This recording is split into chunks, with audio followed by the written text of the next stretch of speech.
I am Dianna Somerville and I am a unicorn trainer. Well, actually I'm not, but you know, sometimes it's really hard to explain what I am. I am a community builder, I am a founder of startups, and I'm a lover of regional Australia. So I grew up in Wagga. I was born into a business family that really inspired me from a young age to know and understand more about business. Very lucky, very well supported, so any crazy adventure I wanted to undertake, my family had my back. At the end of year 10, I said, Mum and Dad, I want to be a firefighter. And they were like, oh my gosh. I said, I know, the military have firefighters. And they said, oh, we've got a $1,000 scholarship. So if you go for the scholarship, you can get the money, but you don't have to go. And I went, you beauty, that's gonna pay for schoolies. And I said, what about the Navy? They've got nice uniforms. And that's why I went Navy. So I was in the Navy for 6.5 years. And then as life does, it takes some really different twists and turns that you never really expect. I was at Newcastle at the time and I came back for my brother and sister-in-law's Bucks and Hens weekend and rolled up at the Gully pub and there was Dane. I was at a Bucks party there for another mate. Di turned up and we just started talking, and I was just talking about farming and stuff. Honestly thought she was interested in farming, turns out she wasn't. And I was like, come on, like, you're kind of cute. And, you know, I love the rustic, you know, country boy, and he was so like green, and I just found it so romantic, you know, and I thought, oh yeah. Yeah, she just leaned in and gave me a kiss and that was it. So I moved home engaged, married in 2005, first child 2007, second child 2009. So kind of married, kids, first career done by the time I was 30. So I'd just driven a warship for a living, university qualified, some amazing experiences. I was only 24 and I could not get a job to save myself. So I ended up selling Tupperware because I had to make some money. I was lost. I'd lost my professional identity. I've had 2 breakdowns and that was my first. And I'm very open about that because I think we all struggle through different changes in our lives. I went and got help, and some of the best advice I got there is that your mental health, it's like a fruit salad, right? You can't just have the orange. So you can't just have the medication. You've got to have all the different parts. So you've got to build your tribe around you of supporters. You've got to look after your physical health.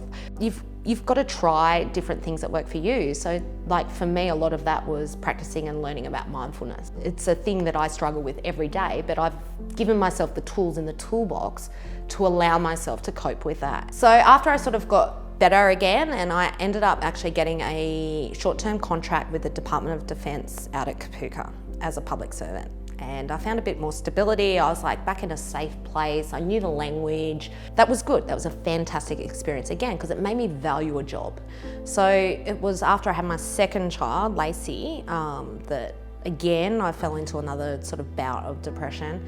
It's important for people to hear the reality. Like, you might see this shiny die out there doing whatever. I mean, it's not all beer and Skittles. Like, there is a real person behind this that, like everyone else, goes through those struggles and those personal battles. You know, I had 3 trees picked out between Collingully and Wagga, and I drive past them every day, and I knew which trees I was going to drive the car into, 1, 2 or 3. And I had Lacey in the car at one point, and I thought about it to the point that I almost left the road, and then I dropped her off at preschool and rang Lifeline. That was enough for me to go, Di, you've got to get some help. So now it's like mid-2014. Dane kind of leant across the kitchen table to me. I'll never forget it. So it was a pivotal moment. And he went, you know what? You've given up everything for the farm. You've given up your career. You've given up the time for the kids. He said, this is your turn. So I was, you know, like all good businesses, this one started down at the river at about 2 in the morning. So we're down the river around a fire, and I was talking to a local businessman out at Collingully, and he'd just applied for a tender. And I said, oh, who wrote your tender application? Oh, the wife and I, and it almost ended in divorce. And I said, well, isn't there someone that does that? Like, surely there's people that write those things. And he's like, do you know someone?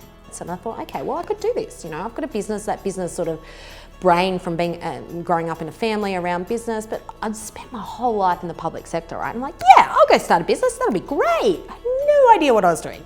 Nothing. It was through doing stuff that I met Simone. And that, again, was another big you know, these things sort of come at you. And I heard this great quote, like it could be luck and serendipity that we met, but also you've got to put yourself on the highway to get run over by luck. We came together because someone told me she was opening a co-working space and I needed an office, and I walked in and said, hi, I'm Di and I need an office space. And she's like, oh my God, yes, okay, when do you want to start? And I'm like, tomorrow. She really exposed me to the startup scene. So it was like I had this cap lifted. I've spent all these years in the public sector where it's very uniformed and, you know, capped and all that. And then I stepped out and it was like explosion. So I delivered Pitch Fest here in Wagga in mid 2016, and I did it all myself. I had a uni student, like amazing Sophie McGrath, like give her a shout out. She was a champion. I've never run an event in my life. Nothing. And went, yeah, I'll hold a pitch event, but here's the thing, I'd never pitched before and I had never been to a pitch event. But I did it for passion, I'll still do my RGTC stuff. This was just a labour of love to give back to the community. 260 hours work, I think it was, for $360 I ended up with in the end. And little did I know, Australia Post were actually sitting in the audience. You know, it's something I've definitely learnt from Simone, like she's always saying, get shit done, right? Part of the startup mantra is fail fast, right? So you only fail fast by doing, and you've got to do more and more and more, work out what works, what doesn't work, and go with what works. By sort of October, I had signed a deal with Australia Post to do a trial event in Bendigo, and then scale Pitch Fest nationally. So we signed the deal and we head out on the road to deliver 57 events across every state and territory in Australia. But I basically didn't see the family for 3 months, and I ran high on adrenaline the whole time. The Pitch Fest journey was phenomenal, but then what followed was really tough. And working with a big corporate is not an easy thing to do. They had a change of leadership. We kind of got to the end of the Pitch Fest program before the leadership changed, and they shook hands. They're like, yeah, we want to buy Pitch Fest off you. We want to put you in charge so you can do this for the next, 2 years, and we'll keep it going the way we've been going. And then there was a change in leadership the same week, so we never actually got to signing the paperwork. And that was another big lesson because I got all excited, going, yay, and shouldn't have allowed myself to get to that stage before the paperwork was signed. Things have closed off with Post. I have this huge sense of relief. So Pitch Fest is all back to me now, and I can now have the freedom to go and talk with other potential sponsors, which I am doing. And the next step for me has been twofold. It's been about building the local community alongside Simone. So I bought into working spaces. We've opened Hub. We've been running our incubators, working with the startup scene. I got to meet Craig Shapiro and Grant Fuzzi when they bought Riverina Fresh. They kind of reached out and said, we're here, we're investing in the region, we're interested in ag tech, we're interested in startups, let's chat.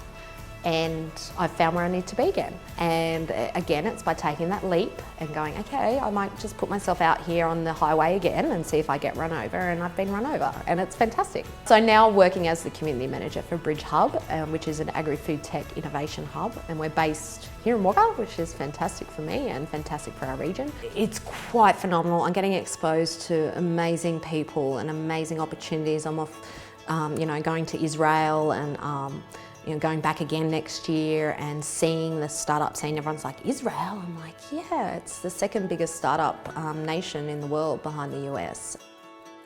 We really try and do stuff together when we can, because that's important for the kids to see that, that group of us as a family unit. Kids get home generally just after 4 o'clock, but we always sit down and have tea together every single night, or when we can. And that's when we talk. We don't have TVs on or screens, and we talk about the kids and our days, and everyone asks everyone how their day was, and yeah, it's the best part, yeah. I guess it's hard for people to understand because I don't work 9 to 5, and I don't work for one person, and I don't get one paycheck each week. Like, it's such a different life as an entrepreneur. Like, you scramble and you scrounge, but you do lots of things. The beauty of an entrepreneurial life is that you have that flexibility in your time, but also with what you do, you can do a lot of different things and have a lot of different jobs that raise revenue and pay you, rather than just having that single job. What people might see or perceive about the things that I do, that that I earn masses amount of money and I get all this money from the government, like, It's not the reality. It's what I do costs a lot of money to do, and at the end of the day we live in our old farmhouse, and that's the reality of our life. And I don't do this for money, I do it for passion. And you realise how much money doesn't matter, and how much loving what you do and the difference that you make matters. And to me, that's, you know, reaching that point in my life where I've landed on that personally has been, you know, it's been a big game changer, and it allows me to do what I do without the, you know, obviously there's a concern about money, and you know, you run an event like 8.8 and it's great and it's fantastic, but I lost a lot of money on that event personally that I had to invest, and you know, that's hard. But then I also know by doing, success comes. So sometimes you've got to make an investment and put yourself out there, but be ready for what comes at you in terms of opportunity.